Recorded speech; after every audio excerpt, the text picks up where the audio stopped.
Hey everybody, this is Rydo and we are back to Yu-Gi-Oh! Master Duel. So, more time has progressed as far as going through all of these solo stories and more solo stories have unlocked. Honestly, I really only have enough energy in me for going through a couple of them per month.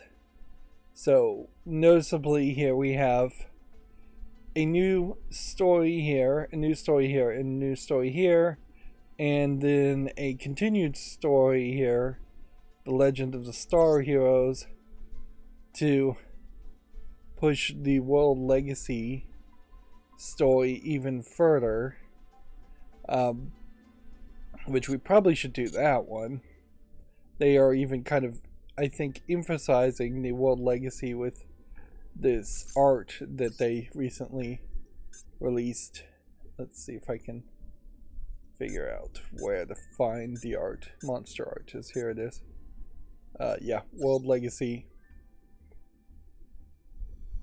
Light Fairy emanates from the World Legacy World Key. Where could it be leading you? So, while there has been a lot of solo stories here that have seemingly not been that big of a deal, there clearly is a bigger deal around The Legend of the Star Heroes. Regardless of that, though, it is worth pointing out, though, that none of these really changed the meta as far as ranked play, or even give you enough cards to make me really want to build like a Plunder Patrol pirate deck, even though you could do that. So my experience, which has been a lot now throughout all of this, has been to basically do up to maybe the Absolute Monarch or Ruin and Demise or Mystery of the Megalith, and after one of those, let's just say this one, I was able to build a deck or get a deck and play it fairly well, and then after that point I've never considered building a deck from any of these cards at all. So that is weird. And then this World Legacy story certainly has just been quite a lot. Way more than normal. And I will say it definitely feels much more like a complete anime style story. If you told me that this World Legacy narrative was the entire narrative of an entire series of Yu-Gi-Oh, because we're up to like 5 series in Yu-Gi-Oh, and I could only honestly tell you what happened in maybe 2 or 3 of them. But that would definitely be believable. If anything, it would kind of make a lot of sense too, to have this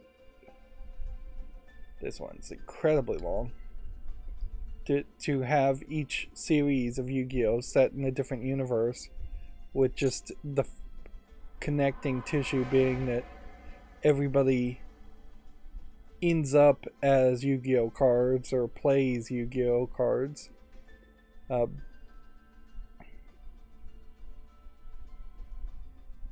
would think they'd have to play Yu-Gi-Oh cards, otherwise it would just not feel like a Yu-Gi-Oh show, though. Alright.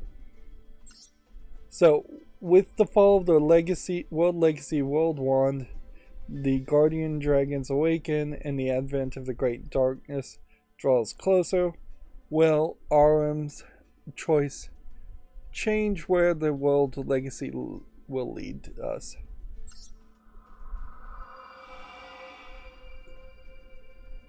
Alright, so this is going to be a long one too, so let's not drain this out. We do get cards for just sitting through the storyline, but 3 cards is really not enough for anything. Where the World Legacy leads? Probably should move kind of fast here. With Babel's activation, World Legacy World 1 tore through the sky and fell on Earth. I don't remember quite what was happening here. We still have this weird barcode at the top right in every single scene in Yu-Gi-Oh! I feel like what was going on is there was this whole secondary orchestra theme of robots, and they built this Tower of Babel, but that honestly may be from a completely different story. The fact that they've released other stories and then come back to this narrative is weird. It would be extremely weird if they went back to all the stories and we had 4 or 5 versions or 4 or 5 sequels to every single solo mode story. Its tremendous mass pierced the earth below, just as its devastating aftershock was about to strike the warriors of Crusadia. A blinding light fell upon Aram's eyes. I really don't even remember which story this is. I feel like the World Legacy series was the 3 characters, the boyfriend, girlfriend, who was also the sister of the other guy, and then the girlfriend maybe got taken over by a bad guy. I'm not even sure. It's kind of even pointless to speculate. Let's just go forward. A light even brighter than the battle of Ibli with Ibli. Imduk has used his power of the gods to call forth a gigantic barrier. Yeah, so yeah, Imduk was the animal sidekick. Orim was, I think, the boyfriend character. As the gust of destruction blew past him, the barrier dissipated. Imduk had sacrificed his life as to shield the Crusadia. These characters definitely have changed in appearance over the time.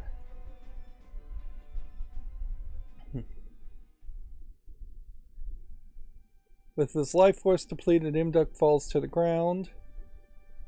The idea of a character dying in a card game narrative doesn't work great, because then you can't make new or upgraded versions of that card. But whatever. Aram is left speechless as he touches Imduk's fallen body.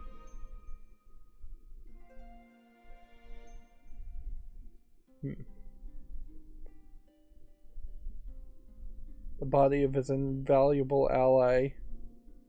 A wave of guilt rushed into his mind, as it did once before. I feel like this series started with them just fighting giant robots, and somehow they completely forgot about them being the bad guys. But there was no time for sorrow, either for Orium or the Crusadia. Not sure exactly what the Crusadia is. The fall of the World 1 exploded the World Legacy's World Arc and activated it. The fallen Imduk was then consumed by the World Arc. The power of the World Arc over his life and death was infused with the godly powers of Imduk. Very weird names. Even for Japanese names, they're weird. And the combination took the form of a 2-headed dragon. So that's how you get the evolved card, I guess. Guardian and Drake, which then descended towards Orim. This story feels a lot like what I imagine the Dungeons and Dragons novels or the Magic the Gathering novels are like, where it's just like, we're going to tell you a fantasy story, and best case scenario it's going to be slightly better than average. Worst case scenario it's going to be incredibly generic and simplistic as far as what it's saying. Particularly in this case with Yu-Gi-Oh! Master Duel, since the solo modes are really not helpful at all and really barely should exist. They don't justify themselves very well. The stories are super simplistic. Of course, I'm saying that as an adult now. If I was a, say, 12-year-old playing Yu-Gi-Oh! Master Duel, because that's probably who Yu-Gi-Oh! Is targeted to, it may be right on the hitting the nail right on the head as far as its level of simplicity. The guard dragons had awakened. The shattered power ripped through the planet and reshaped each world legacy into a draconic form. So the world legacies, which were these giant like swords and shields and weapons, now are being turned into dragons, which once again just feels like they're changing the entire story. So almost like it was 5 different stories smashed together. Of course, that's the problem with Yu-Gi-Oh! In a nutshell, though, is that they are constantly just mixing and matching 2 or 3 concepts artistically. Here we'll get some trap cards. But it is basically ridiculous here that we're going to have to go through 4 lines of scenarios before we even can play. Even as the world legacy took the form of dragons, Ningirsu was not fazed by their threat. This might be the brother character. Ib's revival. That was the sole thing that pushed him forward. Carrying the body of Ib, that was a girlfriend, in his arms, he approaches the mechanical doll. Using the key embedded in it, he should be able to control even the draconic world legacies. Ningirsu attempts to revive Ib's soul using the key to control the world arc and its power over life and death. And finally, at long last, a brother's wish for his sister was to be fulfilled.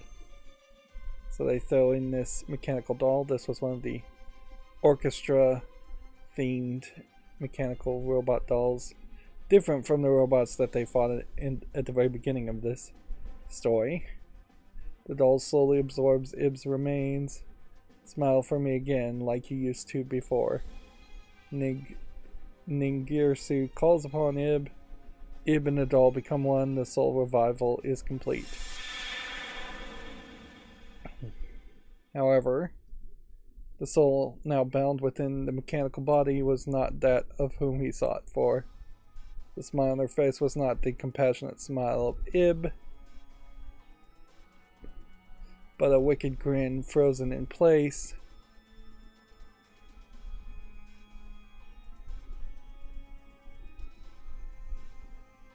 A smile belonging to Lee, who had merged with Ib's soul. Lee was the fairy-like creature that tricked them at the beginning of the story. The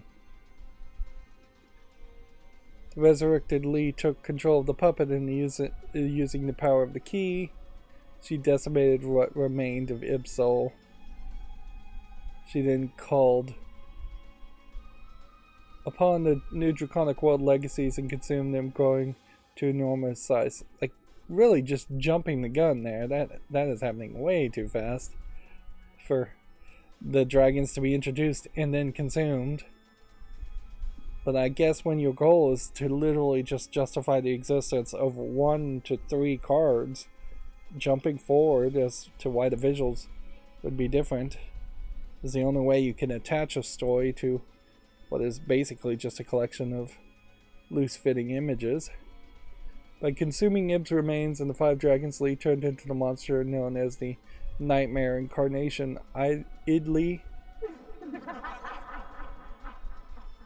then used the power of the key in the world legacy to create a crawler as large as a mountain named Deus Ex Crawler. The crawlers were the robots they were fighting before. Urim and his allies noticed that the spinal protrusions stretching from the dais were connected to the sealed great darkness. As they approach to stop it, a dreadful black dragon blocks their way.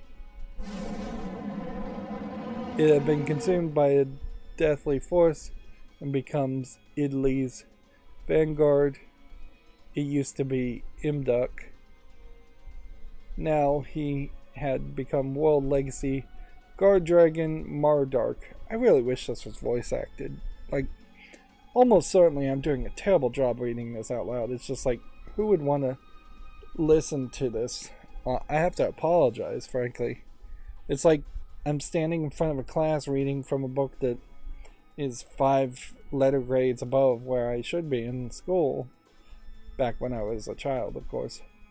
Although, I'm not sure I actually ever did that. I'm not sure I ever saw anybody really do that too much in school anyways. That's more a TV thing, I guess.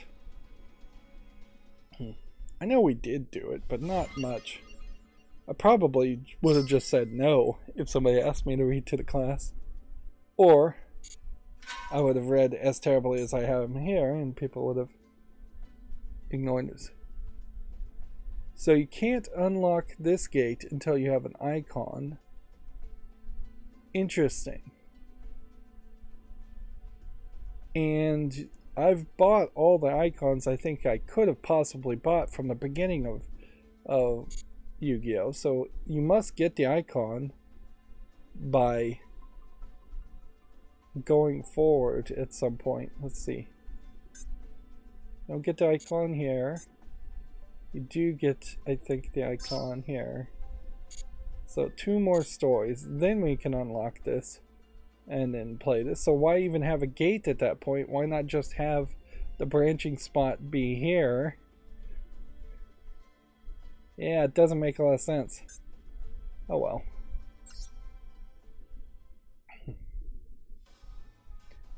And the other thing I can't do, though, is just sit here in silence and just read this. Because at that point, I'm just not contributing anything. And that wouldn't work either for me. At a certain point, if I felt justified that I was actually contributing and making an artistic creation, as far as being a video game critic, by just sitting in silence and letting text pop up on the screen, then I would be so corrupted in my ways of thinking. I would just play entire visual novels with no voice acting, without saying anything, and that's just not in any way creatively fulfilling, at the very least. Moving on. After the battle with Orcust and being engulfed in the shattering world, the Crusadia was barely left standing. And now World Legacy Guard Dragon Mardark stands in the way. I'm still not sure what the Crusadia is, whether they are supposed to be giant robot things that are like the world keys, or if they're supposed to be the robot orchestra characters, or if they're supposed to be something else. They've yet to show us what the Crusadia even looks like, or one of the Crusadia looks like. And now the World Legacy Guard Dragon Mardark stands in their way. Was it inevitable that the Great Darkness would fall into Lee's hands? Just as Orm was about to give in, a flying dragon lands before Italy. It was Guard Dragon Justica from the Forest of the Stars. The shimmering blue dragon used its power to rip out Ib's body that was bound to Italy. Interesting scale here, because up here you see like the monster face, and then you see a much smaller body being torn out of the giant monster. Or I guess it's probably closer to be the case that this is human-sized body and this is giant monster. In that moment, it began to shine brighter, enveloping the area with a flash. Then the light gathers.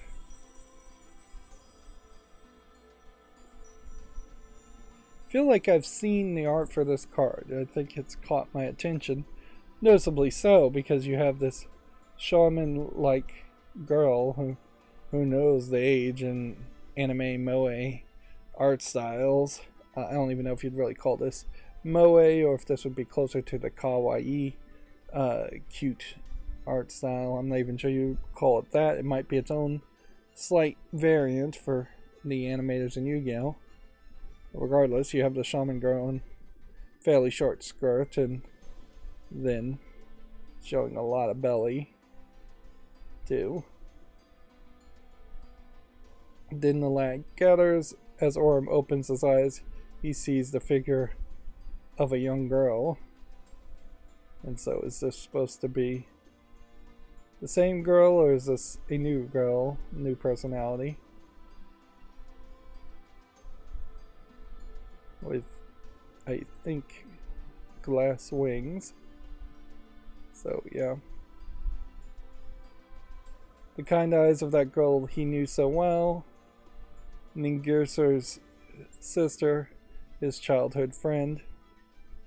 They really pine after this damsel in distress throughout this entire narrative, for it's been far too long.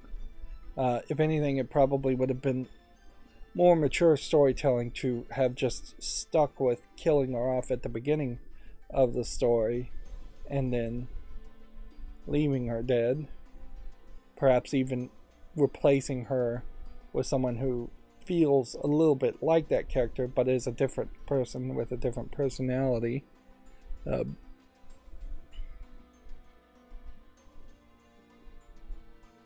Their time in the village, their quest for the world legacy. He had shared his hardships and joys with her.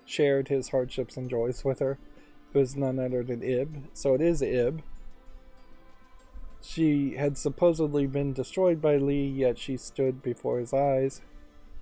Now, I have to say, too, this art style of this outfit just does not match what we've seen, really, with the other characters.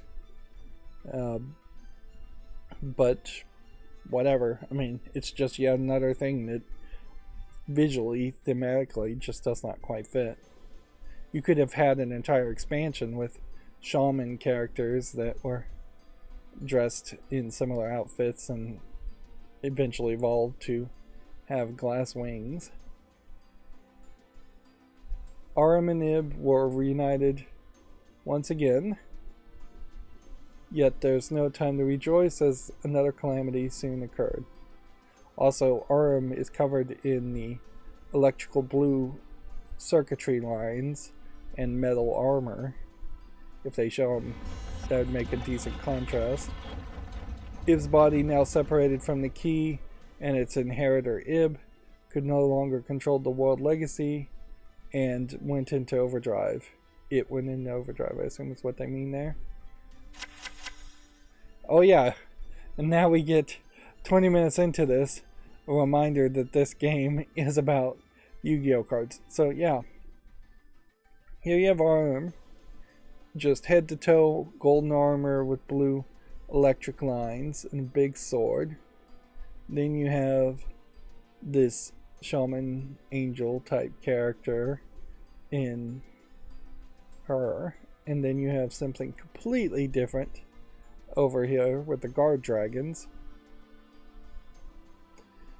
Inherently, I think Yu-Gi-Oh has a problem in that they introduce or think of just 5 or 6 cards with every expansion, when ideally it would be better, since you have like 30-40 card decks. They should be introducing 40 to 50 cards in every expansion, even if 40 of the 50 cards that they introduce are mediocre or just not that good. But even if they were just like skins or palette swaps, which is something Yu-Gi-Oh doesn't do, but it might be a consideration for them to embrace that somewhat, where they introduce a monster reborn that is artistically similar to the World Dragon. That being said, the fact that they don't make the exact same cards with different art makes Yu-Gi-Oh! A much more playable card game than if you were to try to play something like Magic the Gathering with no limitations on what cards could actually be played, or very few limitations.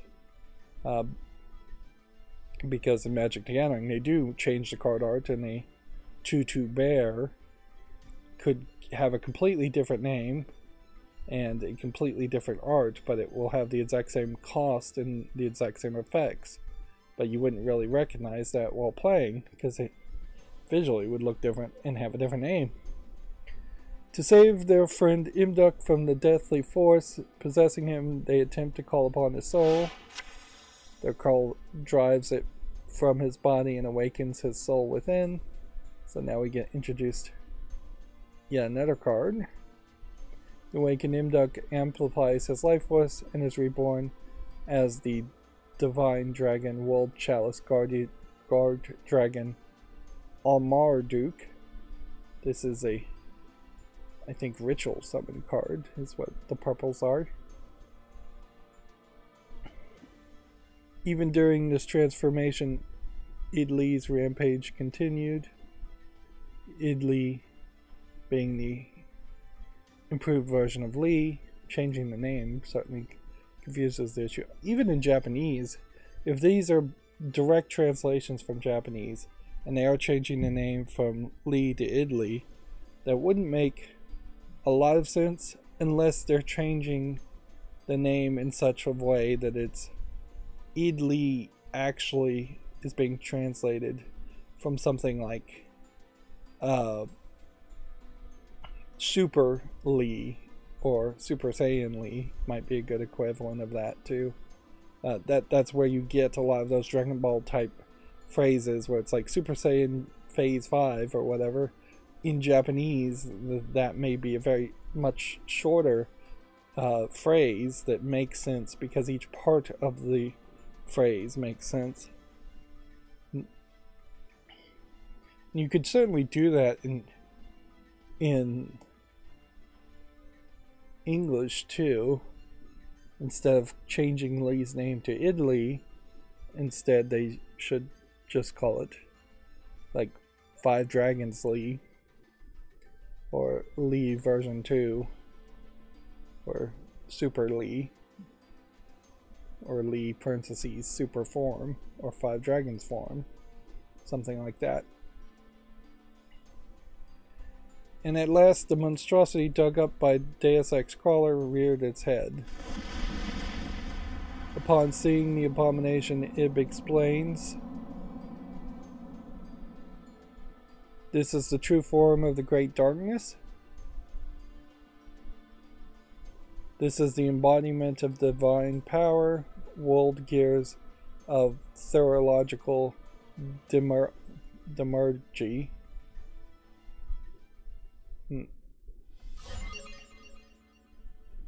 Yeah, I'm spending far too much time reading and criticizing this. What's funny is it doesn't get much better in the actual, like, when we actually start playing. Literally, in this case, they only really are requiring us to play one fight in the whole game. And the rest of it's all just story. Ningirsu originally attempted to use the key in the machine body to control the draconic world legacies and thus try to revive Ib's soul. However, this procedure failed. It instead awakened Lee, who took control of her body and spirit. I don't know why we're getting a recap at this point, because there's no way you would have been able to see this story even a day after you saw the previous story. Because when they release these solo expansions, they release all of it. It's not like 1 week you get the first part and next week you get the next part. Arguably that would be better if they did release something like that. It'd probably be nice if they just showed this narrative to you in order as you're loading in between a game. So as you're playing ranked against other players, loading into a game, it would just pop up the screen real fast and then tell you some of the story, and then you could click to go forward, or you could just see one scene and then it would jump you into the game when the game is ready. Of course, that would be a weird way to have the story told to you, but it would work fairly well too for people who otherwise would have no interest in seeing these narratives. As Nigursu falls into despair, a miracle happened before his eyes. A shining blue dragon appears and fuses with Ib's remains. It's almost like they're having to explain it to you a second time because it didn't make sense the first time, and that's not really the case. As a result, his sister, the person he cherished more than anyone else, has returned. Was he dreaming? Is this real? What has happened? As Nigursu considers this, he feels something reaching out to his soul. It was what remains of a fading mind, belonging to the vessel made to house Ib's soul. It was the echo of the doll's final thoughts. It was nothing more than an artificial body. So now we're supposed to mourn the doll dying?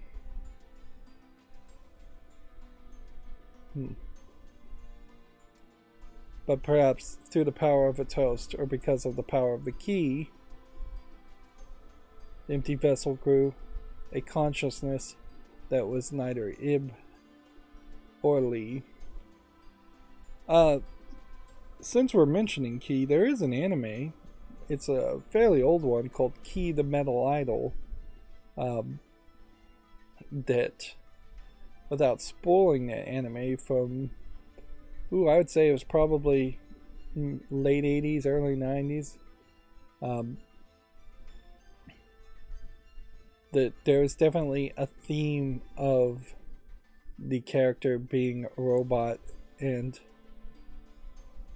dealing with that it definitely feels like the person writing this story probably saw that anime and was inspired by it in part. Who the consciousness belonged to, or if it was similar to humans, the doll did not know. However, it still had a heart to care for its master. When the newly revived Lee attempted to erase the soul of Ib, the doll transferred Ib's soul to the world legacy, quote, world chalice, and the Forest of Stars, and sacrificed itself to save her. So we're getting just a different perspective of what happened, which is slowing things down, certainly. Ironically, this was the same method used to deceive humankind, but Lee failed to notice, as the purity of the doll's heart was indistinguishable from Ib's.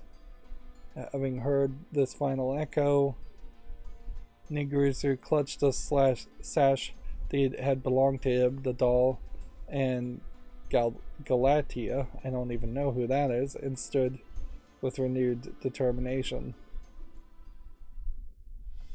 So basically, I think the way this breaks down is there probably should be a story from the perspective of one character only. And if you're going to tell a side story, it probably should be up around this to get to this point. Okay.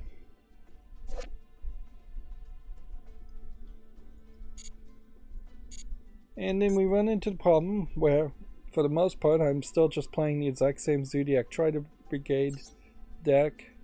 There is a slight variation in what I've done. I've added this card. I'm not even sure if it was a smart move. And then there's been some possibly slight modifications on just how many of some cards you can have. Otherwise, no real changes have happened.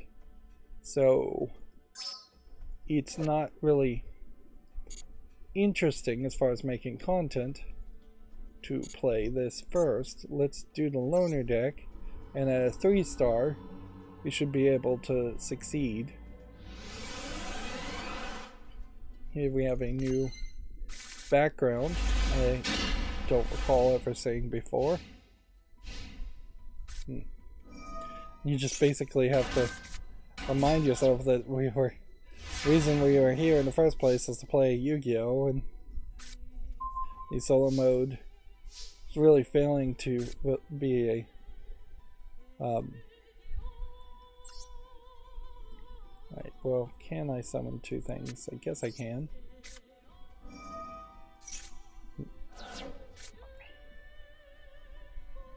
So, are we having a default start?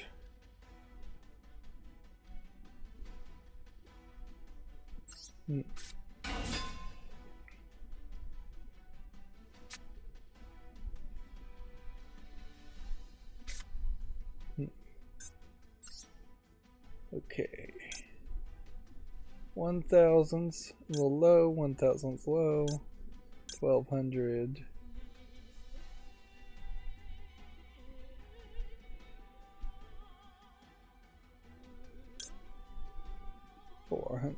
I've got an incredibly small amount of cards here.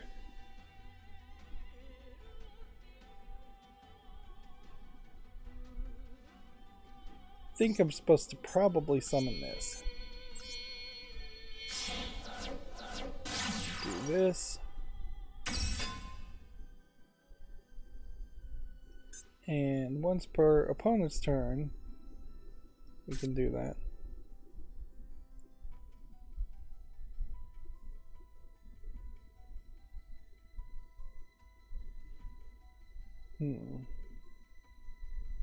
And I just don't think there's anything else to do, so let's end the turn there.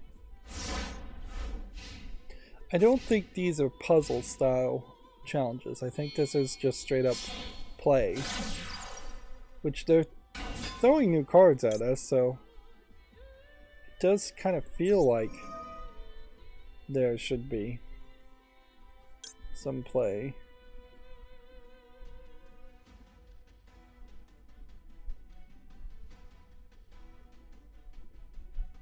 Go ahead and do this. Send that.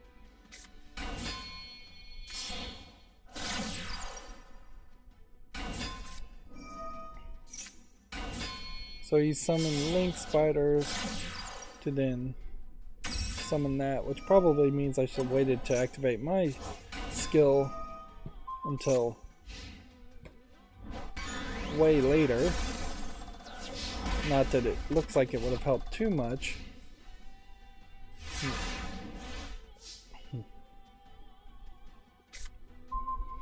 I don't know if thematically this is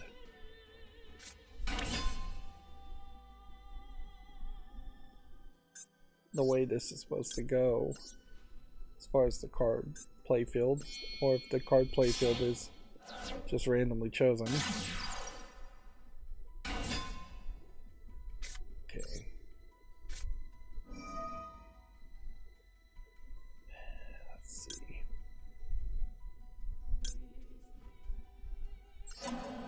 Guess we Monster Reborn this.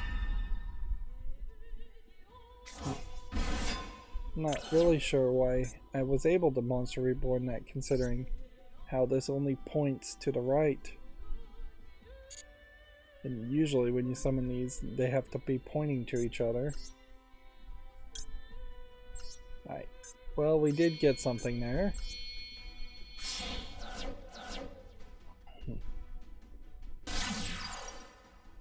Put that in the wrong place. So now we're at 24.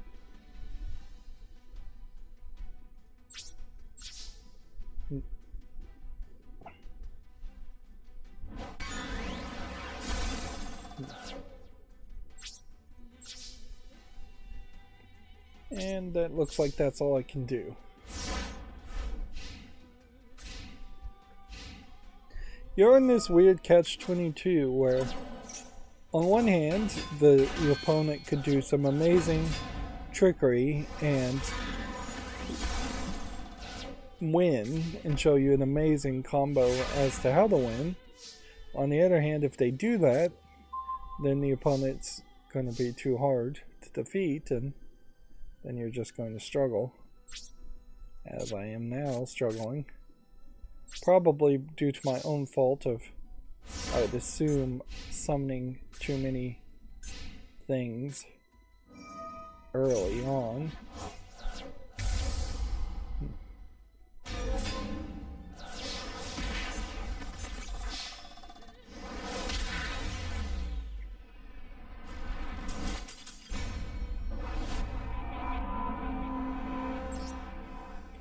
And so you lose, and all you get for that is a little bit of experience.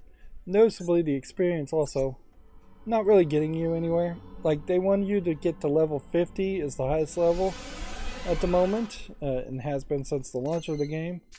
And over a year of playing, I have gotten to 35. It just gets...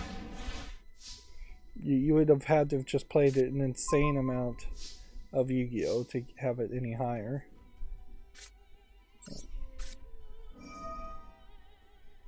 I'm gonna overkill here. Get rid of the trap card. Summon this. Toss this.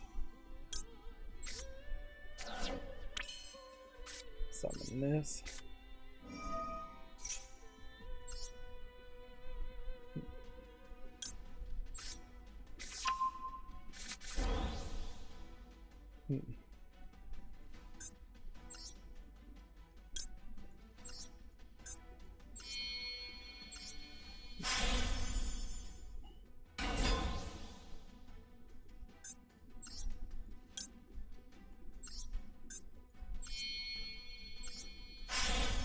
Now, there definitely might be a strategy here around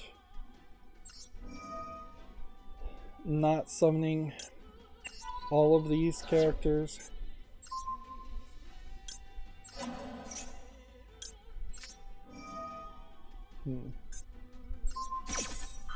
But I'm not going to try and play that strategy too much.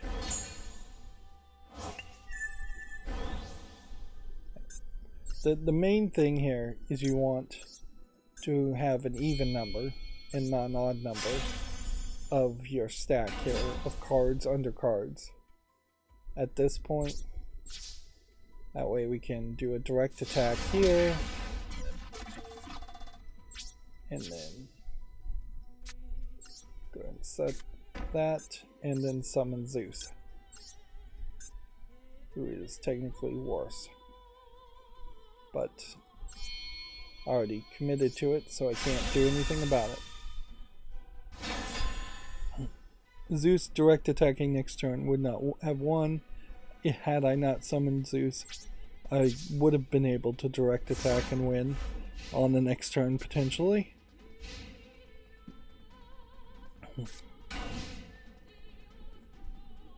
Right, so then you have equal numbers. I guess I don't have equal numbers. Actually, I ended up with odd numbers.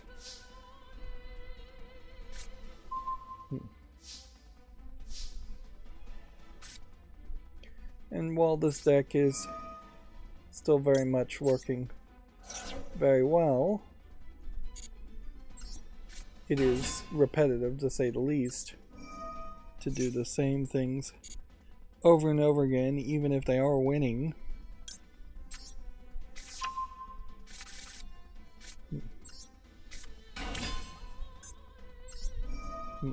Which is exactly the case here, is that we will have more than enough. I did find out that if you can do over 8,000 damage in a single attack, that will help you unlock a secret challenge for a few extra crystals to buy packs with.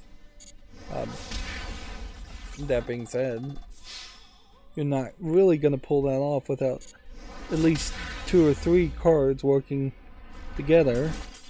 You're not going to summon something with over 8,000 attack.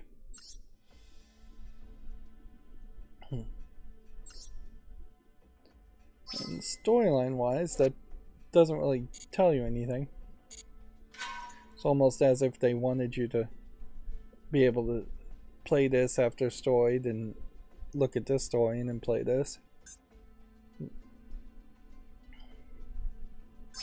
if we move forward here, we would get this card back, and I can't help but think that this card back was actually sold at some point.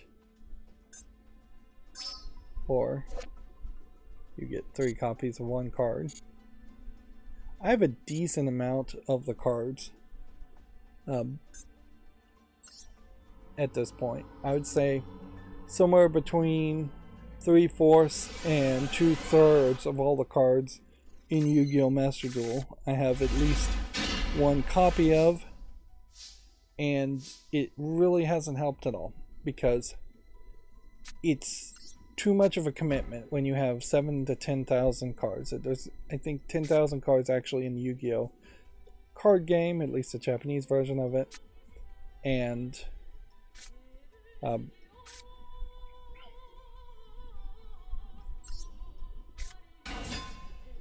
then there's about 7,000 to 8,000, I think, cards in Yu-Gi-Oh! Master Duel already.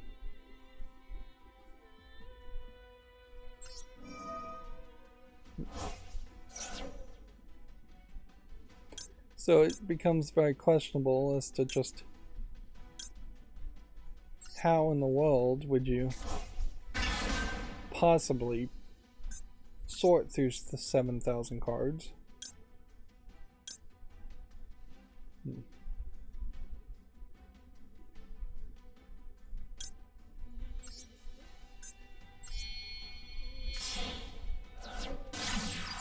Okay, I'm gonna do this. And then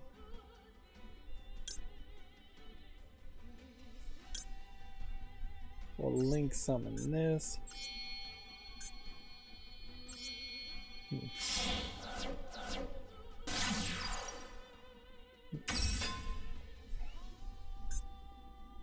Was that link summoned? I don't know.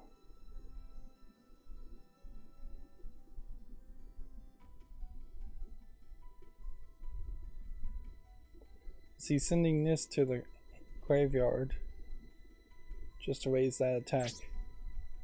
I don't think it matters.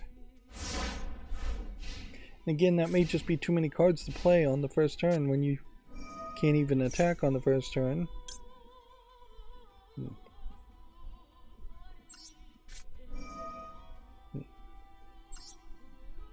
So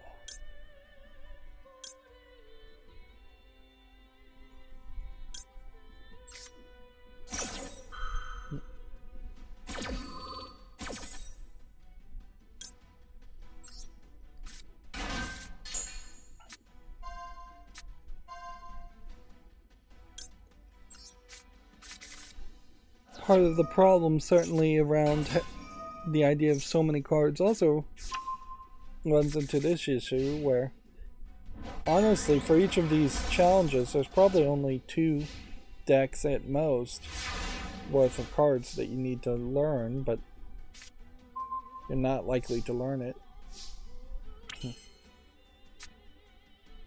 That's where I think the idea of like continuous puzzles makes a lot more sense. Small puzzles that involve 3 or 4 cards at general.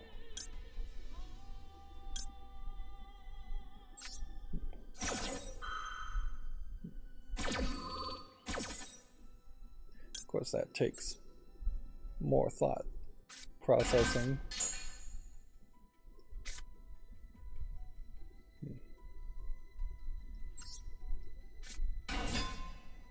Okay, let's try this.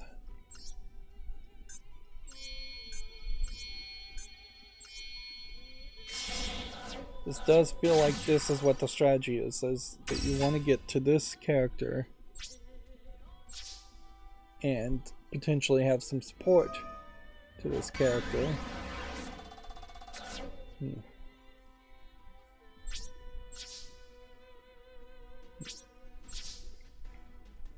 I'm not really sure. how much support this really helps you. And this is a Dragon Maid card, which the Dragon Maid concept, there's an anime with a Dragon Maid character that looks somewhat like this, so this very well may have been a crossover card concept.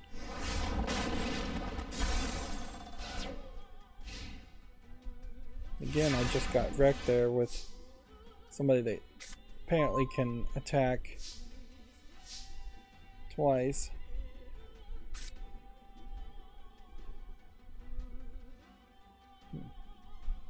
And here we have a fusion spell that might have been useful to bring out something big, but too late now.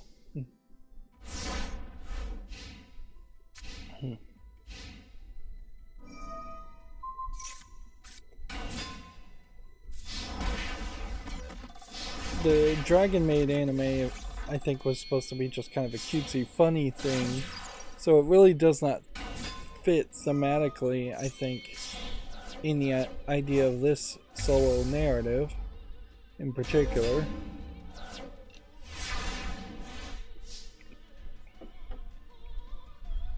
It doesn't even, I think, quite fit greatly around the idea of Yu-Gi-Oh! In general. You do have Harpy Ladies, sisters, things like that, but even then, those were fighter characters more. Alright, apparently by having 3 fusion monsters in the graveyard, I can fusion summon this. So that's not a ritual summon. When it's in purple, it's a fusion summon. And that does basically nothing for me.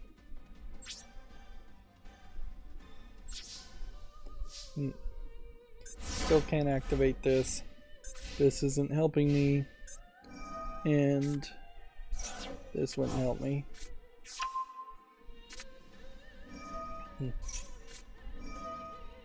There is definitely a theme around summoning a lot of characters fast.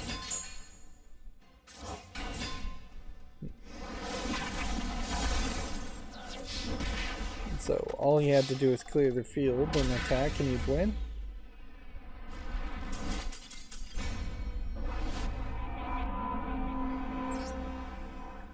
So yeah, I end up just giving a effort to these challenges. That being said, it's not even like these challenges are getting more difficult, so yeah, it does just seem like it's just 3 separate challenges so they can show off extra cards. And definitely around the Dragon Maid stuff, you would think that you would just create a new story, not connect it to the World Legacy story.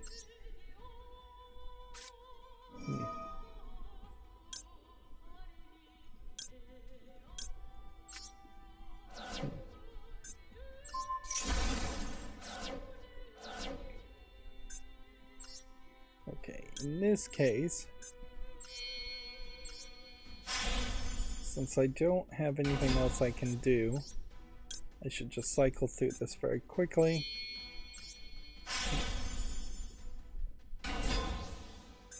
And I imagine in a friendly game of Yu-Gi-Oh!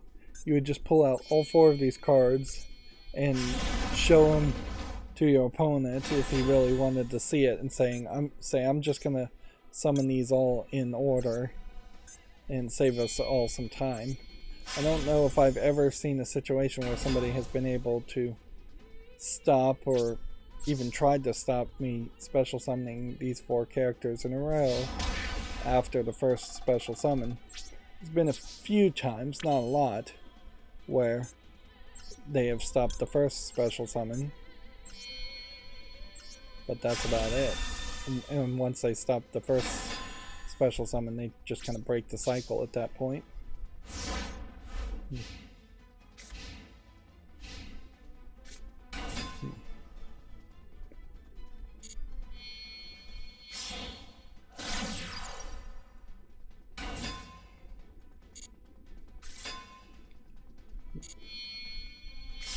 just let him go through all this process and then screw him up on that point.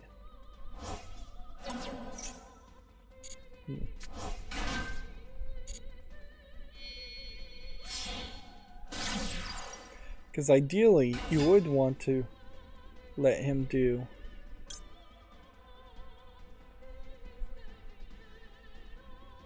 as much as possible. If I activated this at that point, it would destroy this guy, so I don't want to do that yet. But yeah, just let him burn through all of his cards and all of his concepts, and then just activate this and destroy everything.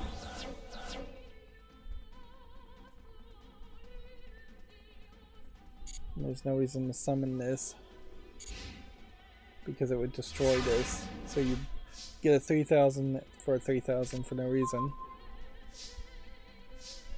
So he has only one card in his hand now.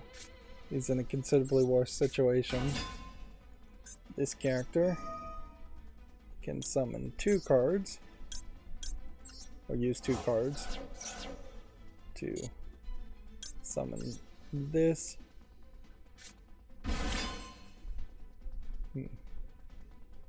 Should have put him over there. Well, whatever. Well, then summon this that way.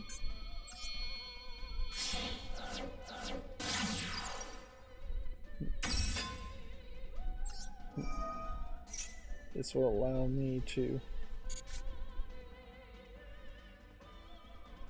trade off something, I guess. Alright. Perhaps I didn't play perfectly there, and perhaps I could have won in this turn. That being said, I think we'll probably win in the next turn unless they do something really crazy. And it would have to be fairly crazy.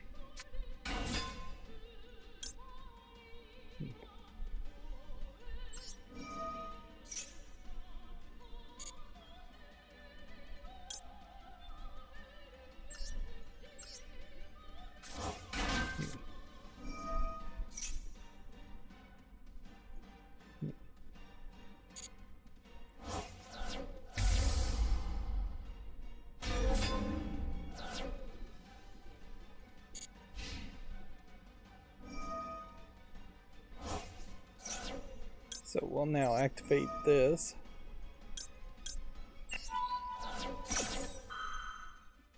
And again, just try and reduce all of his cards.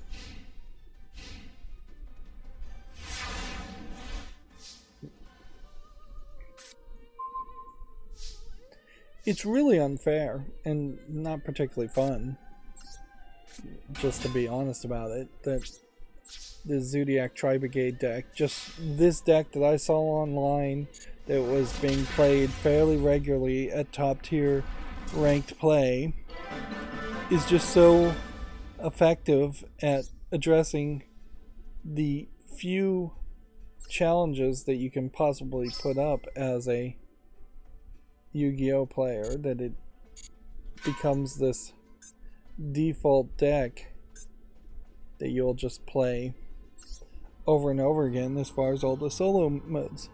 That being said, it would be incredibly way worse if there wasn't a deck like that, and if I hadn't found a deck like this, because then I would have struggled quite a bit to win a lot of these challenges. And even in that case, you still run into an issue where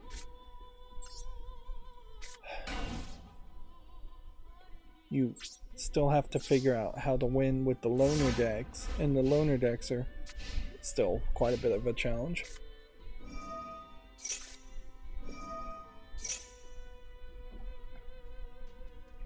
Let's Let's see. Target 2 cards on the field.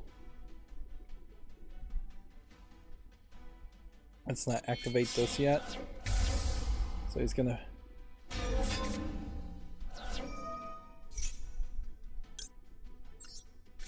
do this.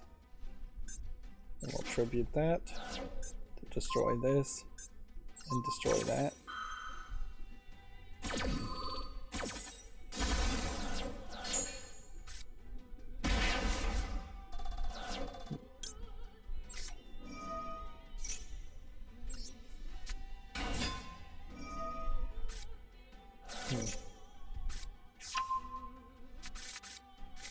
So he's once again trying to do his strategy because it failed that turn. Okay.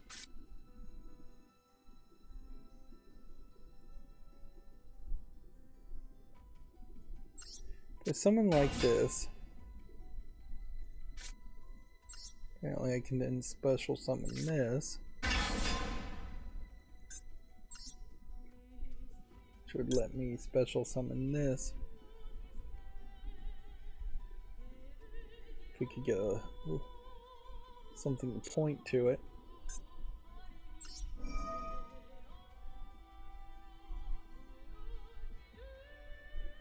And then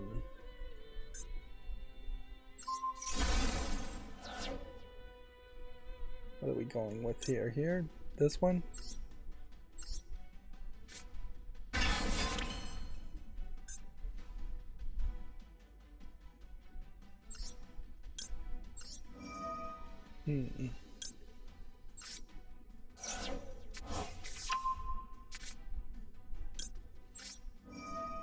Wow, and we can summon it back to the field.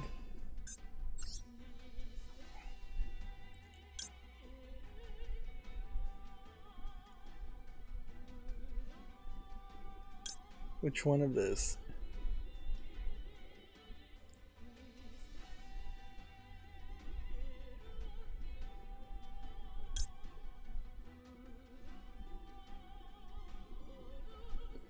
I think we want this.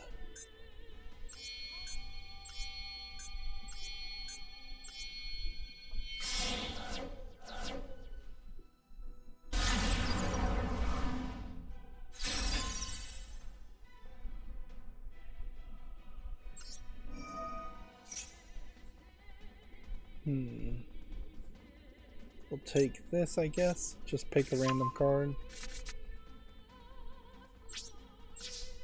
Okay. So we have to attack here.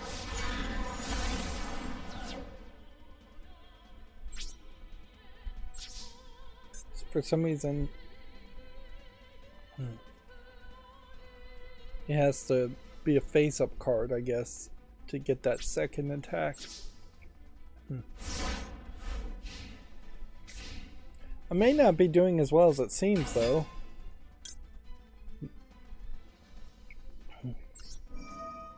Because he has like 2 cards on the field and 2 cards in his hands, whereas I have only 1 card in my hand and 1 card on the field. So if he can just continuously link summon and put himself in better positions, I don't know where moving the card helps too much, but maybe it does.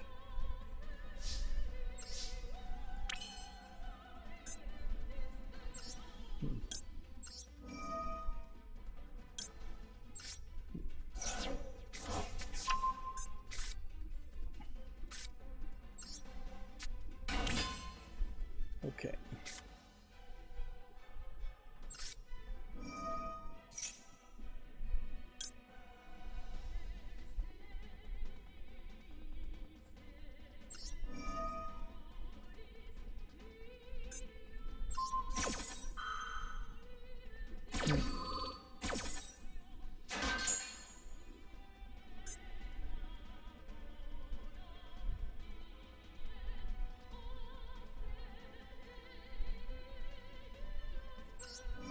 interesting. So we can now summon more cards.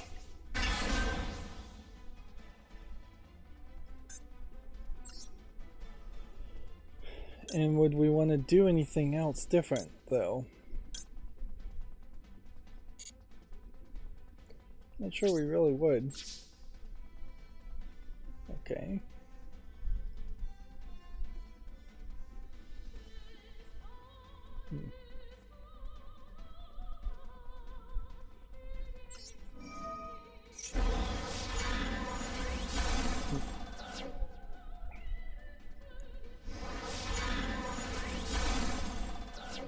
So this is working out fairly well.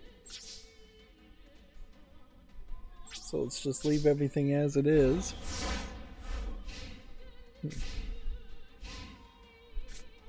This is taking too long though, and we still have a ton of story to go through. There's definitely an imbalance here now when you have just this general desire to put that in attack position, put that in attack position. Yep. I'm trying to entertain here by playing the game, but I'm not sure I really am entertaining by playing the game. Guess best case scenario would be to attack with this.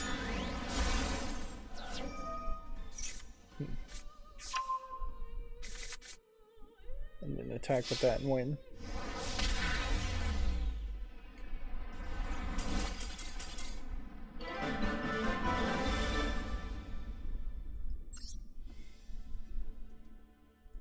So it feels like there's slight different challenges there.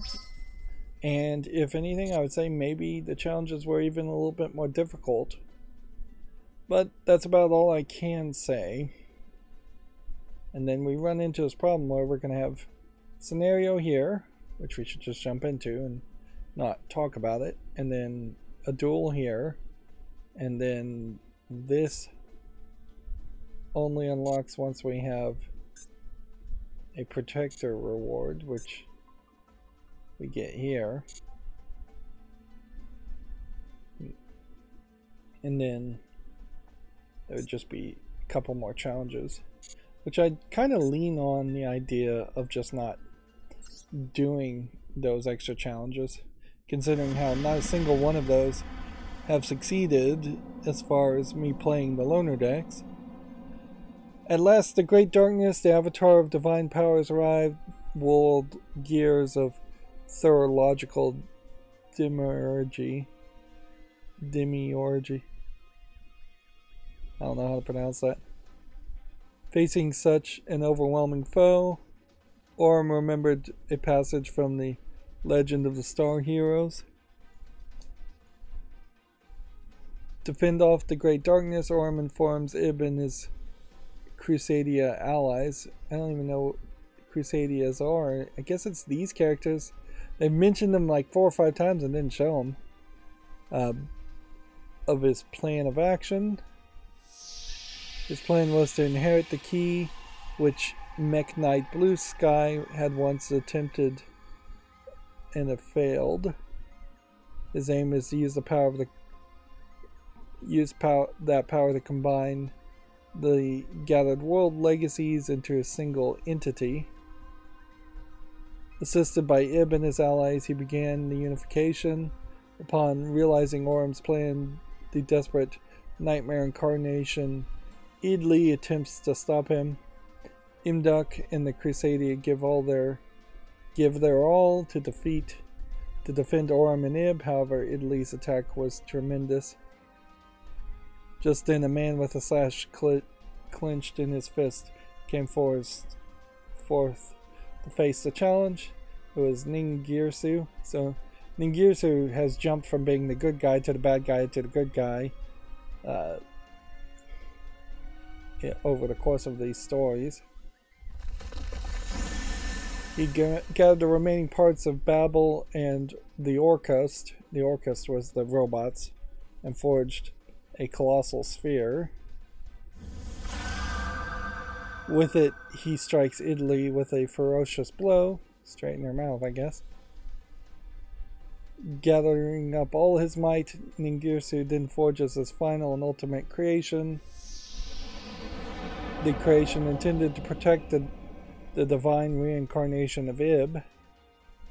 Definitely have seen this card, so this is actually a card I think people play.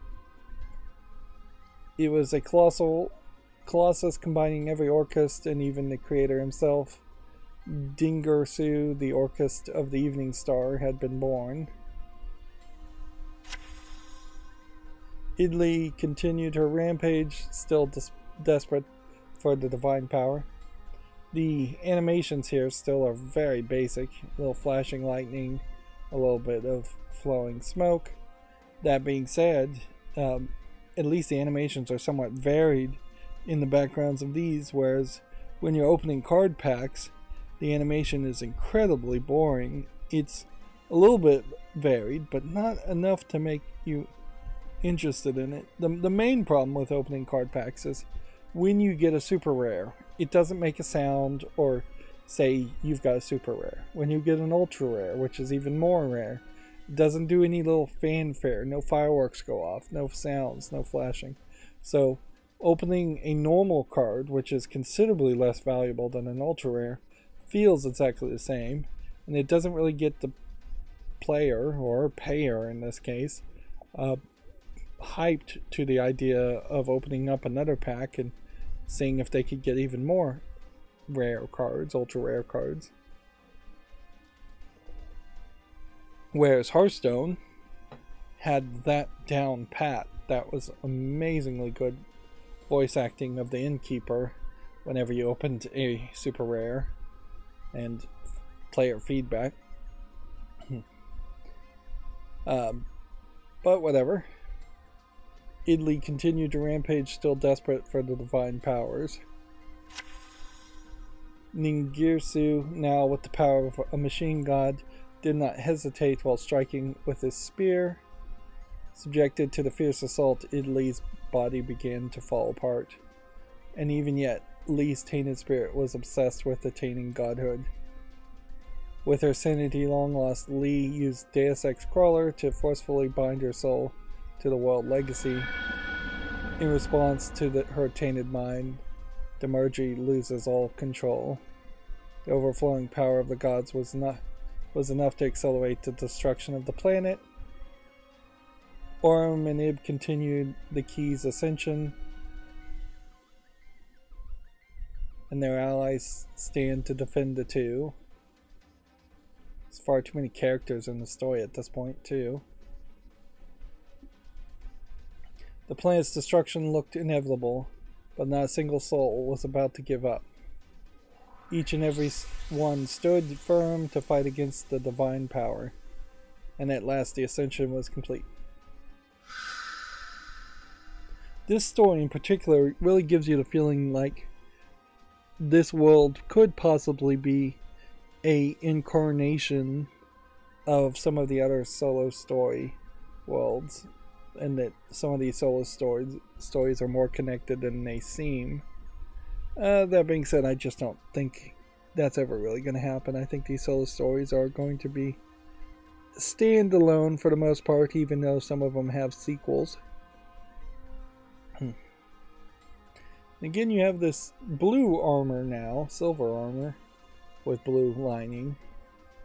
It feels very electronic and mechanical, just not really in line with the way I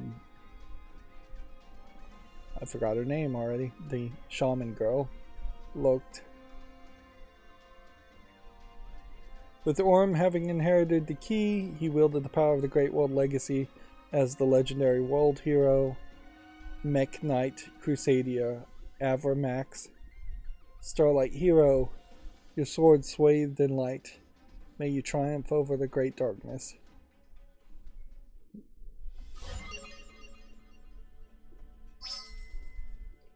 Out of sheer boredom, I recently watched most of the original Naruto series for the first time in my life. I never watched it when I was younger. I was probably a little too old for it when it came out. And boy, did the name call-outs and the character changes and the forever power creep just that we're seeing in the story feel a lot like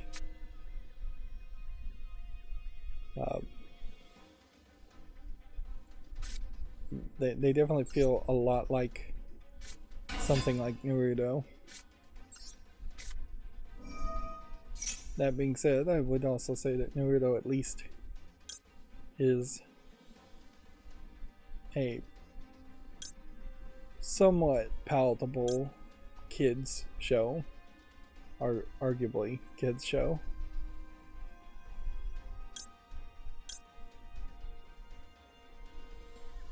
Whereas there are definitely some worse ones.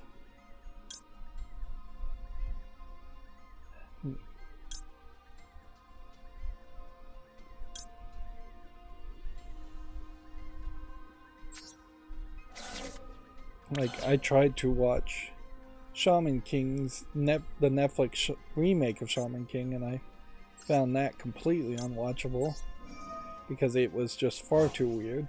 And if anything, I guess there's probably, if I'm making any point at all here, which is a big question,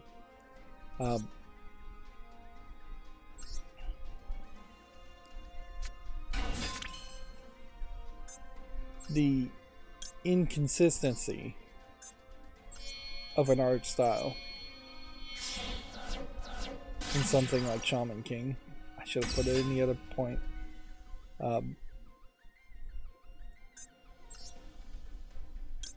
Wow.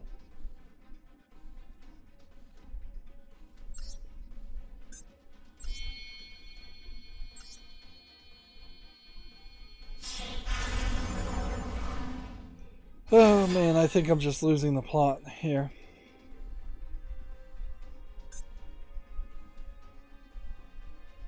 Do I have banish cards?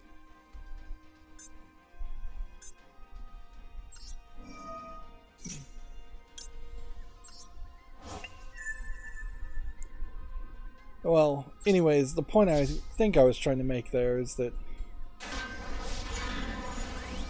it takes a certain mindset to really enjoy something that's moving this fast, as far as just adding new characters and really trying to be like a fighting manga or a fighting anime.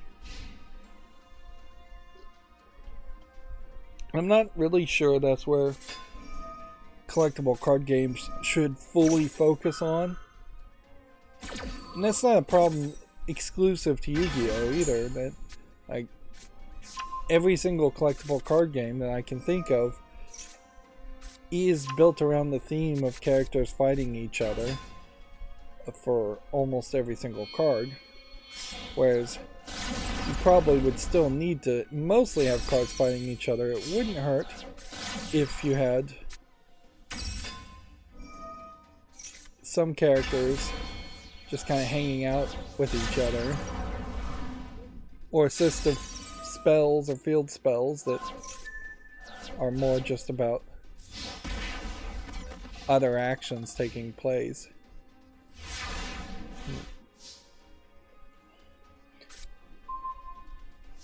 Which inherently, I guess that starts with the life point concept. If you were trying to score some other kinds of points,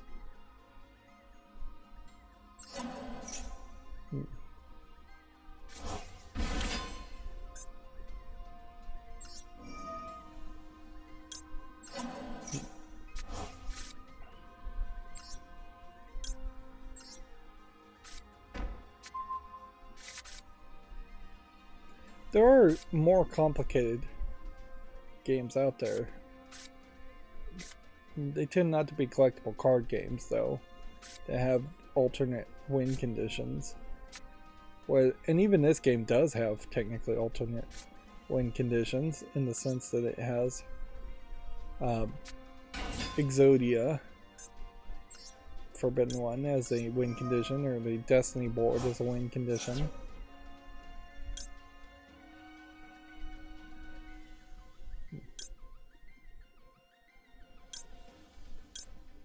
Just summon something else here.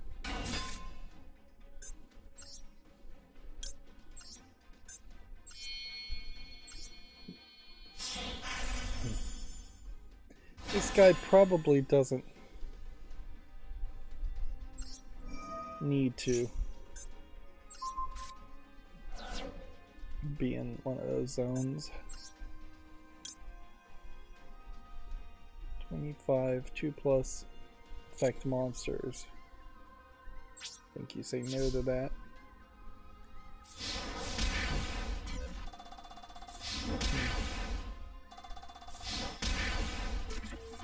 Might actually win here,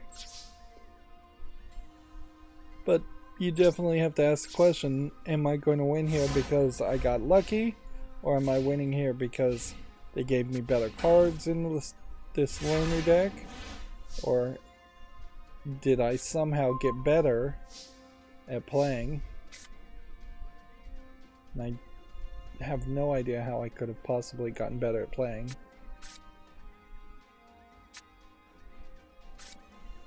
4, 4.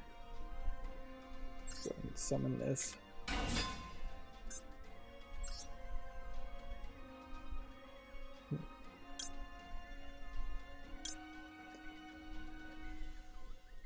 Summoning this and this, so we can summon this. So then we can, I guess, special summon this.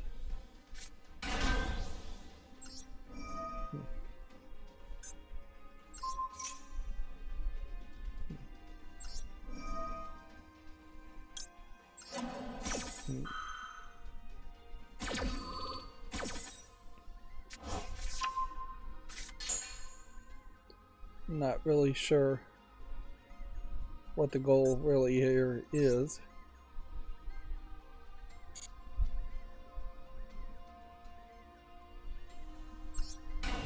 Or why I would really need to have moved that.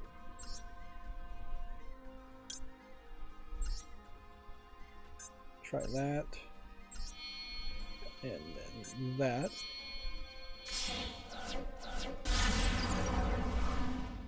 Then I can summon another thing back.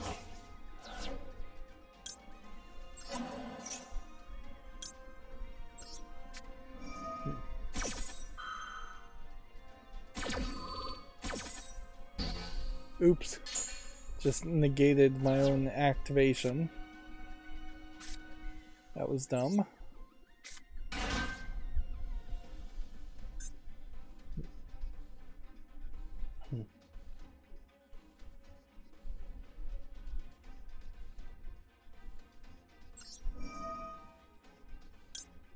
Get rid of those two. And this one is linked, so I can get rid of that. And I don't have quite enough to win, so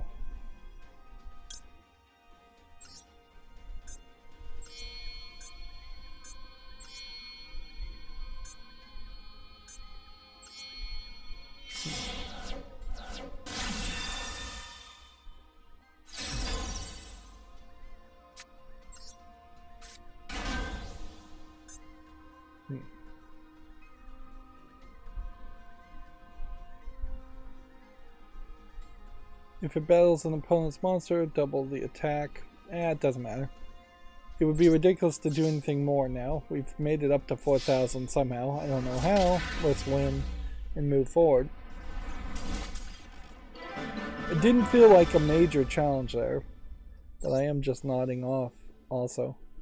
Again, ideally, I want to make like 2 solo story episodes in a row around Yu-Gi-Oh, but honestly, it's so mentally draining when they throw these big ones at us. Maybe the whole idea here also is that they just had a lot of stuff that they wanted to give away. As far as cards, World Legacy cards. That might be why this is going on so long. I really would hope that they would have finished the story at this point, but I wouldn't be surprised if this is somehow just also going to be a to be continued to go further. And in a collectible card games story, you really don't have room for like training arcs, or, well, I mean, you could try that. It might be interesting if there was an entire expansion just around people training. But like filler arcs or anything like that, it's not likely to happen. Guess we'll summon a level 9 monster from our hand. Feel like something's gonna happen there.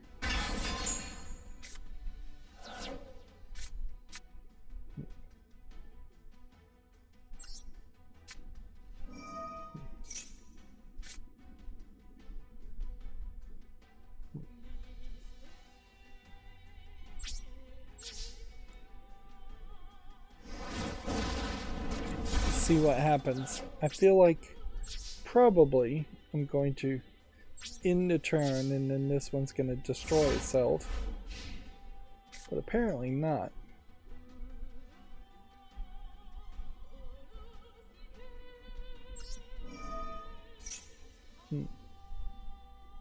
So I can just special summon apparently yet another card.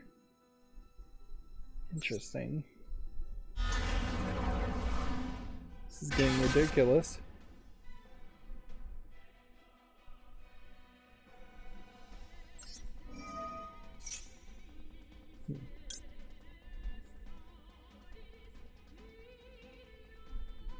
You don't want to negate our own action.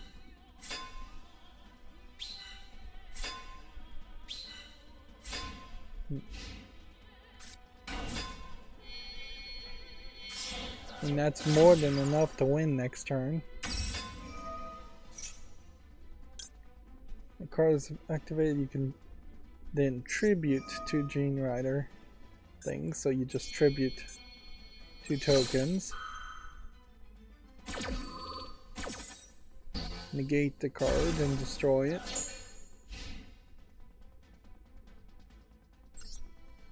Select the card to destroy.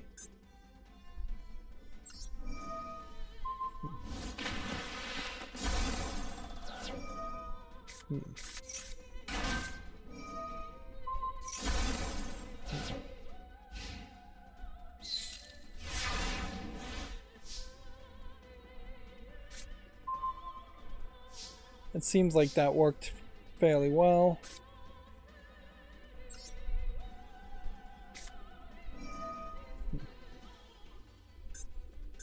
Target 1 level of monster you control, special summon from your deck 2 level 9 deck with different types of attributes. Interesting. That means I can just summon these 2.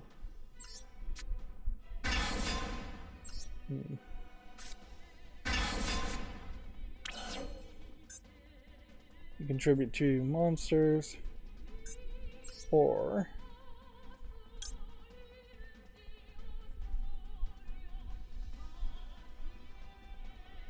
$3,000.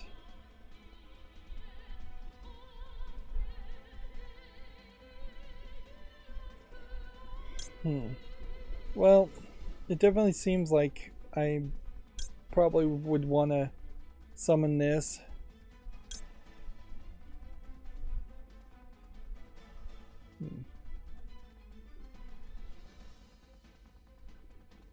Let's see, if we summoned like this here, like that, then I detach this. And banish that. That should be enough to win.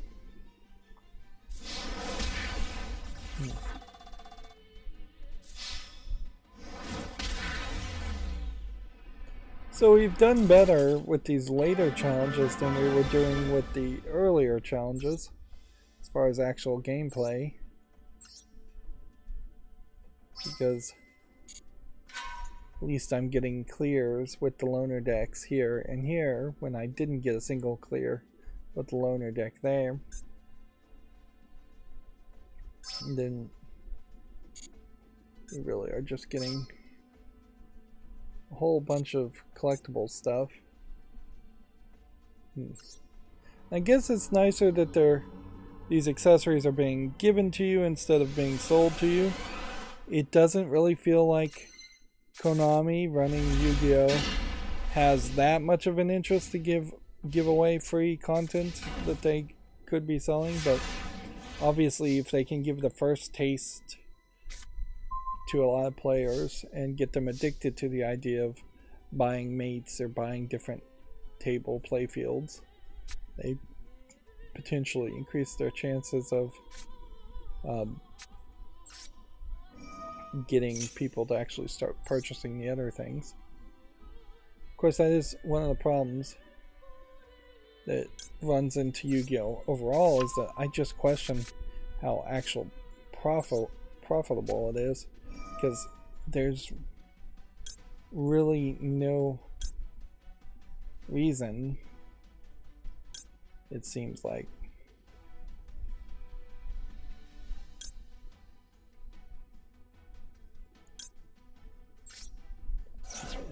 very often it seems like there's just like no reason to ever put any real world money into this game.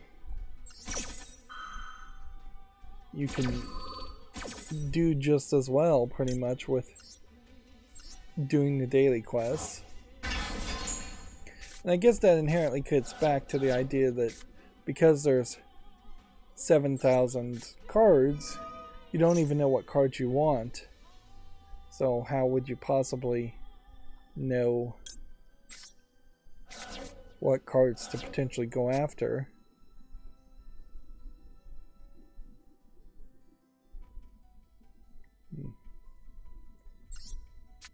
Let's see if we can pull this off.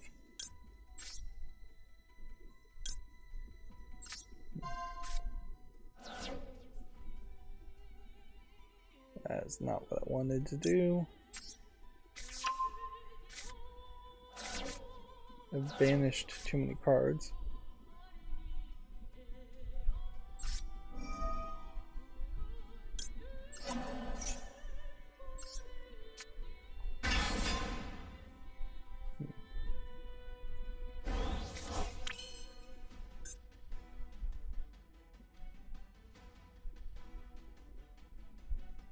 What else do we want to do?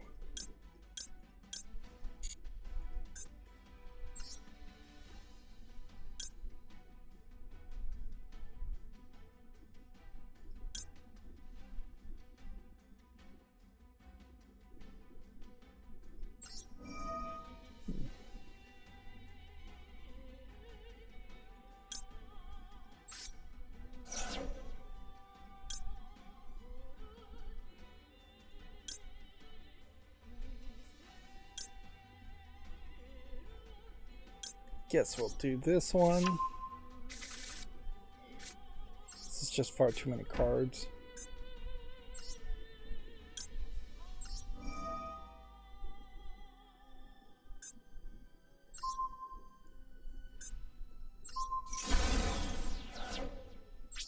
It's just far too many cards to try and learn and try and figure out what to do. It really is just a muddling mess of trying very basic things, where basically just the strategy always boils down to clear the field if you can, then destroy things.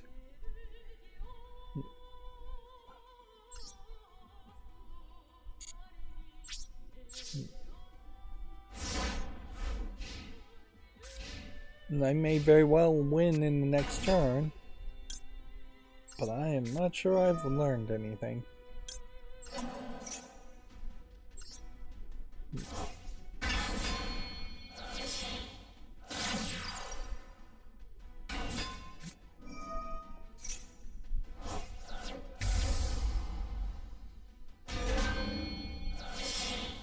I feel like Yu-Gi-Oh! In particular is still struggling around the idea of fusion, too.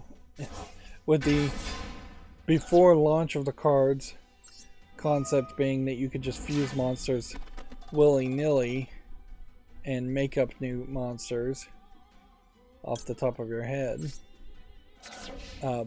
without using a fusion spell, and then the fusion spells not being enough to fuse characters to balance things out, and having to have unique fusion spells.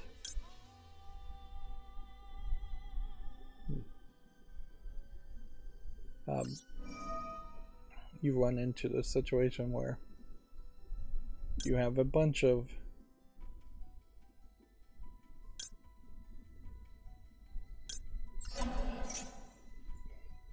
unique fusion spells in the series of cards.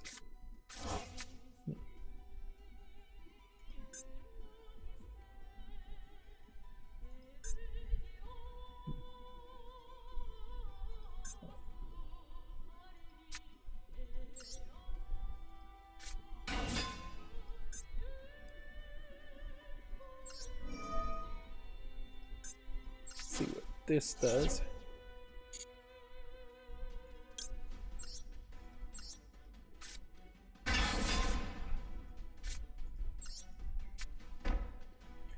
Yeah, I think I'm good enough here. I don't think I need to do anything more. Just attack here.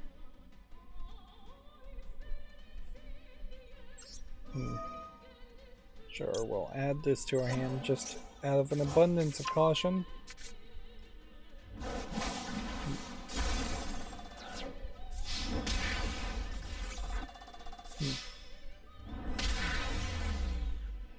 I could have really done with some puzzles, though. Even like one puzzle would have been helpful, but more realistically, it would have made a lot of sense for there to have been a puzzle here and a puzzle here. And more on the puzzles, more than even potentially winning puzzles, I really hope this story just wraps up, because this is stretched on to 2 hours for a story that really should have been told in about 20 minutes. And then this secondary currency still just doesn't mean anything.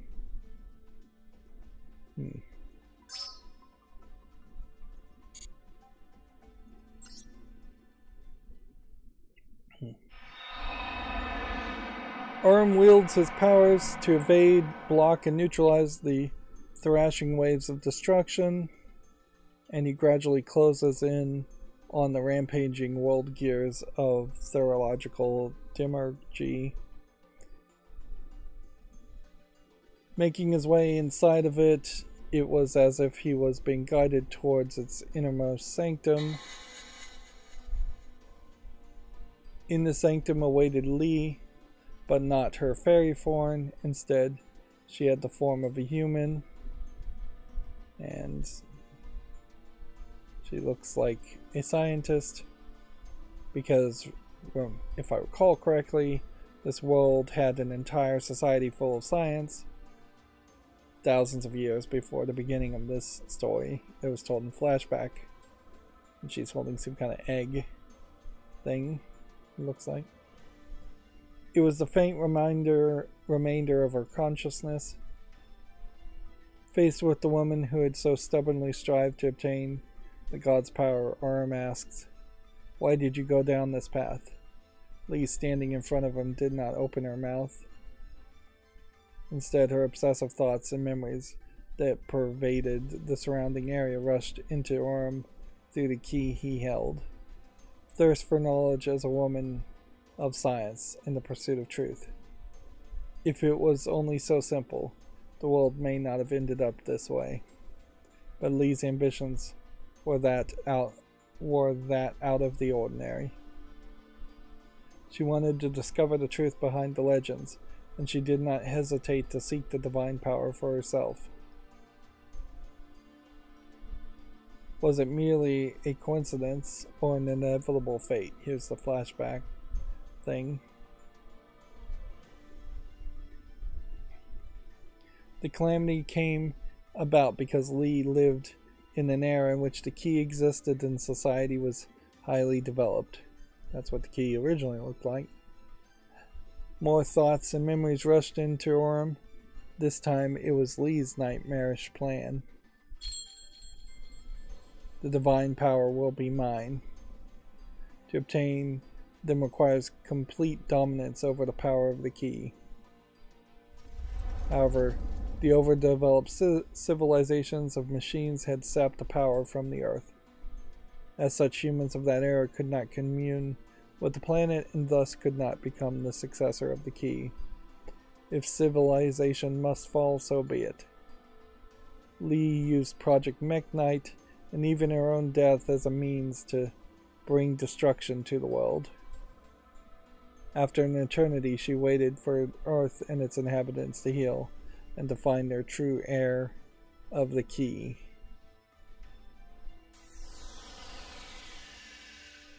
And now the time has come. Oh, I guess she always had this weird shaman costume. But she definitely is being animated differently here and this is a animation that was shown at the beginning of the first one of these World Legacy stories. So we're now into the fourth one, and it seems like they have a different animator doing different drawings. And this is what Lee looked like originally as a fairy. And now that time has come, as Lee's glee in meeting Ib and her excitement in gaining control of her rushed into him. Orem clutched the key with anger and sorrow. Lee was driven by nothing more than obsessive curiosity.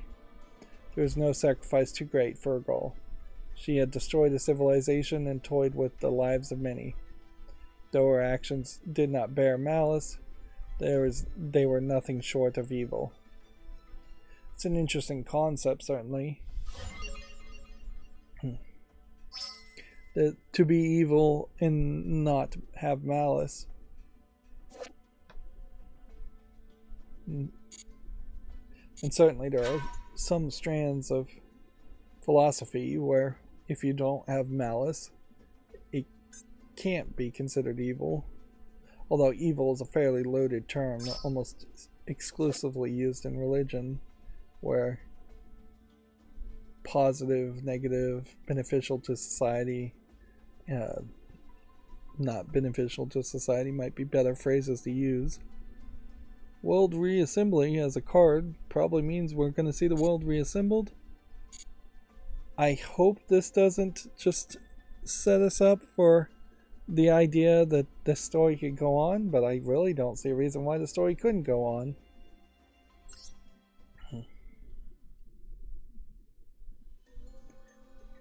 The Crusadia, which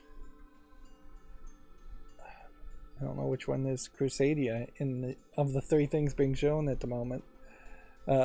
World Legacy and Ib. This being Ib. Countless times she hid her true intentions, and ultimately she attained divine power. World gears of theological demagogy, the primordial form of all the gods, or all gods. A vessel allowing divine deeds in accordance with the will of its controller, the program of transformation.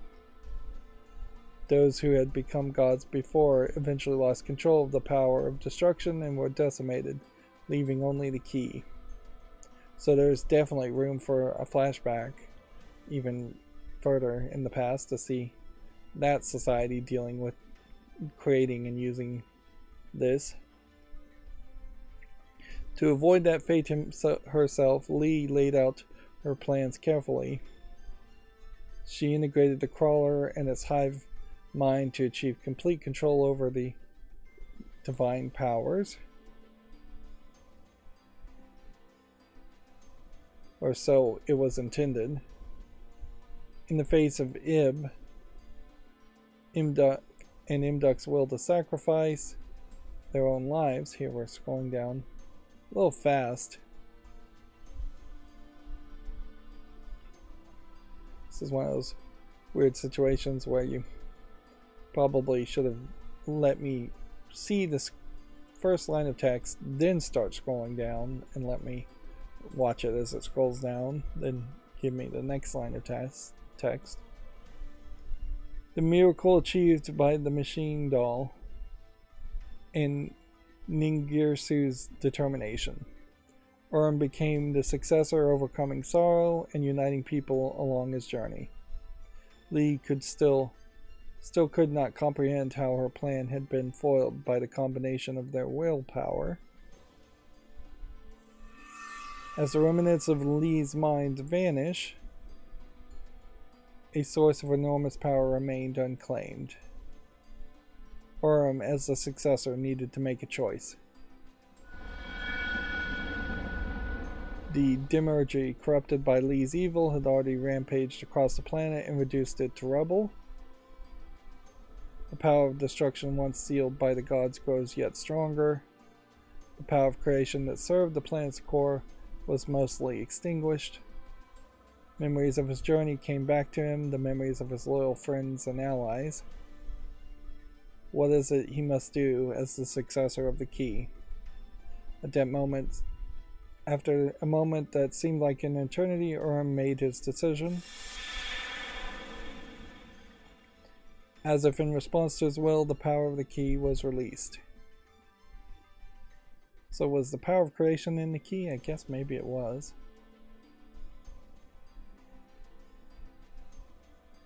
And see, when you're telling a story on the scale of gods and creation and destruction, you would think that these characters would play major roles and just be the default characters that you always focus in on and talk about in Yu-Gi-Oh! But I would say a significant portion of Yu-Gi-Oh! Players will never know this story or play these cards. If anything, these god-like creatures in card form should have 6,000-7,000 attack and health, and then they would become incredibly overpowered and need to be nerfed. Urim and Demiurgy turned into a ray of light and merged into a single entity. Amidst the dying world, a new god was born. Here was Avida, rebuilder of the worlds.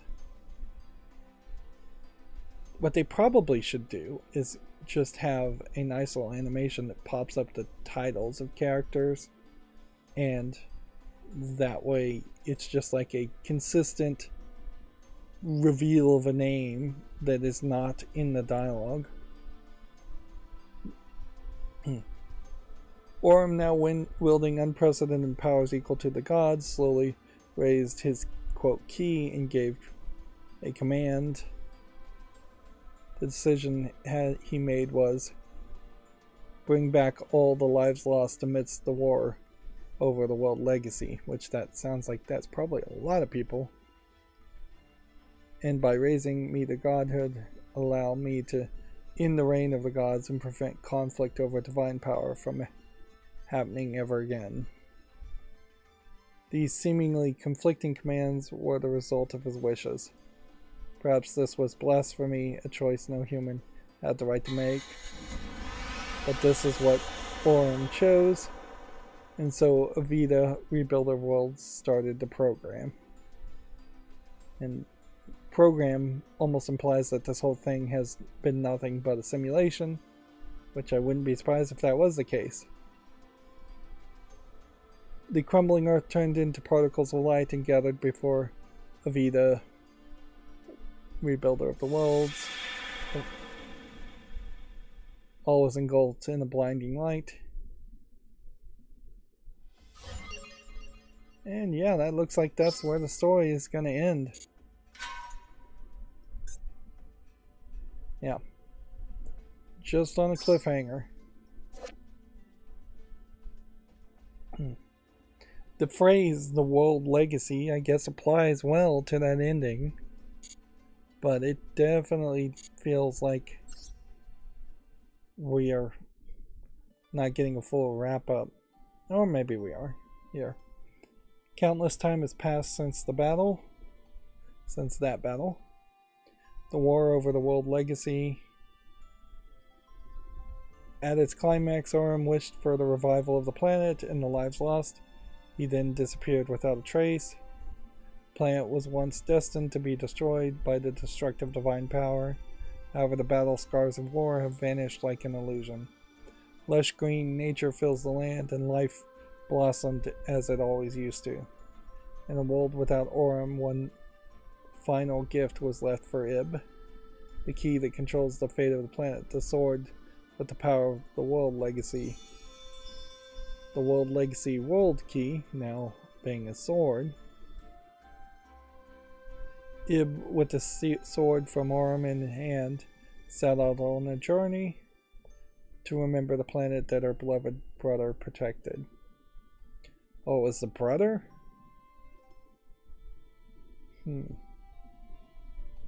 That was the boyfriend.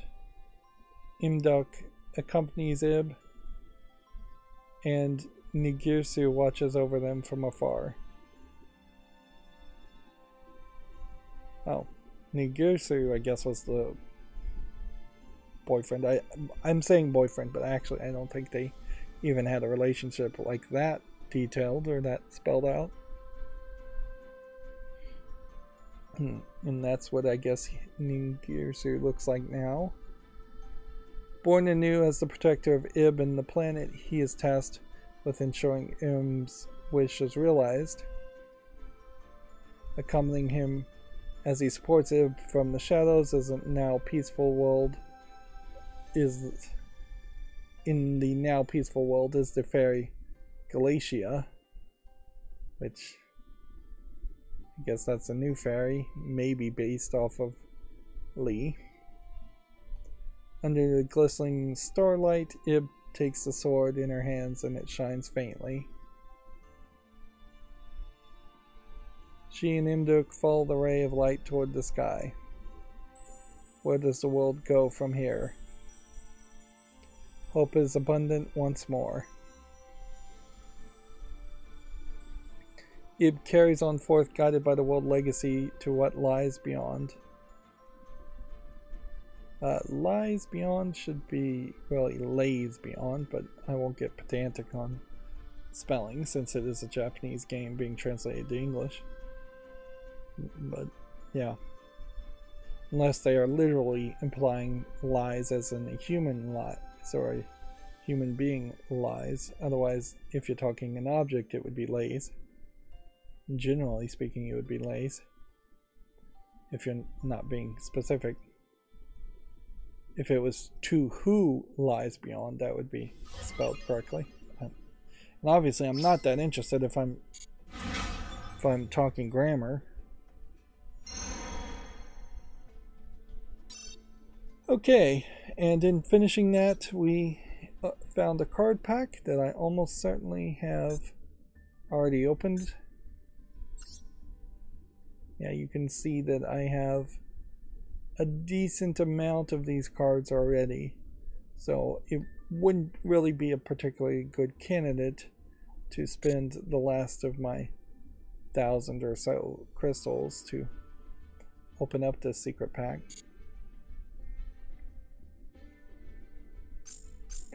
I can't help but wonder if this isn't more of a case where they left this story hanging and Konami said finish the story up so that there's an actual completion there, and then don't ever do that again. Because ideally that would be my feedback too, is that every single one of these stories should really be much closer to this point where they are much shorter and there's a practice and a duel and then another duel And then another duel. 3 stars, 4 stars, 5 stars. It wouldn't even hurt to have a 2-star practice. Practices are basically puzzles. So, yeah. And with that, I've made it forward one more solo story. It wouldn't really hurt me to do all 4 of these solo stories at the moment. The timing is not particularly great as far as the daily quest, as far as dueling 3 times in solo mode. Had 25 days left, and as soon as I collect that and 24 hours happens, I will almost certainly get a new duel in solo mode quest, which is fine. Like, there really isn't a lot to say there, though. Like, it's kind of hard to figure out how you'd even wrap up that. It's just kind of an inconsequential story to me that just leaves very little impact. Best thing I can do is say we got very little cards for doing all of that. We got very little rewards as far as accessories, more accessories than you normally would get, but still nothing that's really that impactful.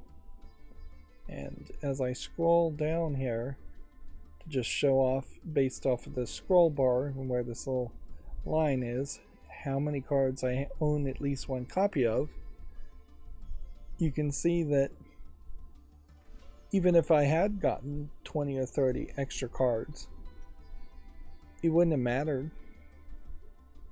Like, I am definitely in the 3/4 point. I might even be closer to like 4/5 of the way as far as collectibles go. And I've just never spent the extra time to craft cards, which I could do that certainly. It wouldn't hurt me to potentially spend 3,000 or 4,000 of these crafting points to craft a bunch of normal cards and craft a bunch of rare cards.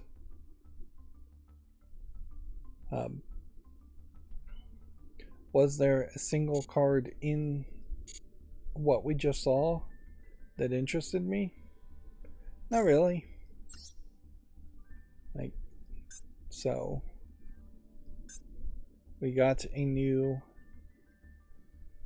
icon, I think, throughout that process, but you can see I have tons of icons, and they even had this crossover event where they gave out icons. I don't think we got a new item frame. Don't think we got any titles. We got, I think, or potentially I will get a new mate, but you can see I have tons of mates as far as 3D characters. And then we didn't get any monster art. This just happened to already have been available. When you look at the different monster art here, it doesn't really highlight enough to explain itself. But maybe the idea here is that these are kind of the important cards. So yeah, I have like Blue Eyes Alternate White Dragon being a big card. El Shadal was a big card that was playable. Tri Brigade is the deck I play. Golden Lord was real playable. Then you have Horcrust, the Evening Star. And then another World Legacy here. And then that was playable for a brief time in the meta. Dark Magician and certainly Blue Eyes are just fan favorites, so they may not have been that playable. Here's another World Legacy. So yeah, when I actually look at it, though, there are 3 World Legacy cards here. that really do imply that World Legacy is the way they are focused with Yu-Gi-Oh! Whereas this would have been the original cards, and some of these would have been later cards. The Egyptian god cards and the Egyptian theme as a concept has been kind of completely forgotten about and moved away from, which is fine. Anyways, I feel like I'm gonna ramble on if I don't just stop this episode now. I hope that was somewhat entertaining. It's something I wanted to do, and it's something I wanted to make footage of, although in all fairness, I don't know if I'm really making that much criticism around that kind of solo story stuff. That's going to be it for this recording. As always, I ask you to like, share, subscribe, comment, and watch every second of my videos. If you want to friend or follow me on any social media sites, there's a bunch of links down below. And if you want to support me further, there's a link to Patreon, or you can friend me on Steam and get me a game off my wishlist. Thank you for watching. Have a good evening.